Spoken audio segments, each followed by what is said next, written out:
పితా పుత్ర పవిత్రాత్మ నామమున ఆమెన్. జ్ఞానవాణి శ్రోతలకు శుభోదయం. ఈరోజు మనము మరియమాతను రక్షకుని తల్లిగా ధ్యానించుకుందాం. రక్షకుని తల్లి అనేది మాత మరియకు ఇచ్చిన అత్యంత ముఖ్యమైన బిరుదులలో ఒకటి. రక్షకుడు అనగా యేసుక్రీస్తు.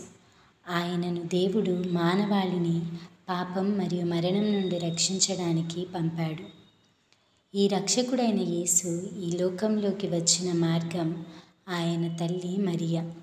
అందుకే ఆమెను రక్షకుని తల్లి అని పిలుస్తారు. మత్తయి సువార్త 1వ అధ్యాయం 21వ వచనం. ఆమె ఒక కుమారుని కనును, ఆయనకు యేసు అని పేరు పెట్టుము. ఆయన తన ప్రజలను వారి పాపముల నుండి రక్షించును.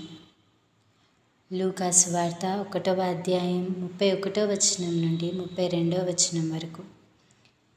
ఇదిగో, నీవు గర్భవతి అయి ఒక కుమారుని కందువు, ఆయనకు యేసు అని పేరు పెట్టుదవు. ఆయన గొప్పవాడై మహోన్నతుని కుమారుడని పిలువబడును. లూకా సువార్త 2వ అధ్యాయము 11వ వచనము. ఇవాళ మీకు రక్షకుడు పుట్టెను, ఆయన ప్రభువగు క్రీస్తు. ఈ వాక్యాలన్నీ చూపిస్తున్నది ఏమిటంటే యేసు రక్షకుడు, మరియ ఆయన తల్లి. కాబట్టి ఆమెను రక్షకుని తల్లి అని గౌరవిస్తాం. ఆధ్యాత్మిక భావన. దేవుని యోజనకు సహకారం. దేవుడు ప్రపంచాన్ని రక్షించాలనుకున్నప్పుడు ఒక వినమ్ర కన్య అయిన మరియను ఎన్నుకున్నాడు. ఆమె సహకారం వల్ల రక్షకుడు ఈ లోకంలోకి వచ్చాడు. మానవ రక్షణలో భాగస్వామి.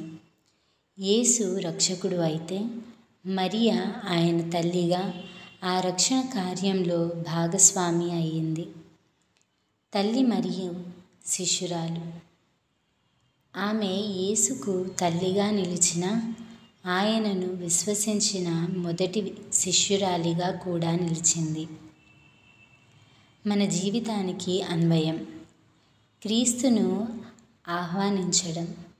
మరియ గర్భంలో రక్షకుడిని పొందినట్లే మన హృదయాల్లోనూ క్రీస్తును స్వీకరించాలి. తల్లి సహాయం.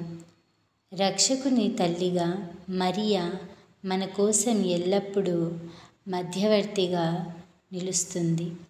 కష్టాలలో, పాపాలలో చిక్కుకున్నప్పుడు ఆమె మనలను తన కుమారుని దగ్గరకు తీసుకుని వెళ్తుంది.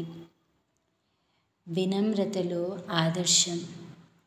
దేవుని యోజనకు అవును అన్న మరియను అనుసరించి మన జీవితంలో దేవుని చిత్తానికి లోబడాలి. భక్తి రూపాలు. క్రిస్మస్ ఉత్సవంలో మరియను రక్షకుని తల్లిగా ఎక్కువగా స్మరించుకుంటాము. భక్తులు మరియను ఆశ్రయించినప్పుడు ఆమె తన కుమారుడైన రక్షకుని దగ్గరకు మనలను తీసుకుని వెళ్తుంది. సారాంశం. రక్షకుని తల్లిగా మరియ మానవ రక్షణలో కీలక స్థానం పొందింది. ఆమె ద్వారా దేవుని కుమారుడు మానవత్వాన్ని ధరించాడు. అందువల్ల రక్షకుడైన క్రీస్తు మనకు లభించడానికి కారణమైన తల్లి మరియను మనం గౌరవించాలి. ఆమెను ప్రార్థనలో ఆశ్రయించాలి. ఆమెన్.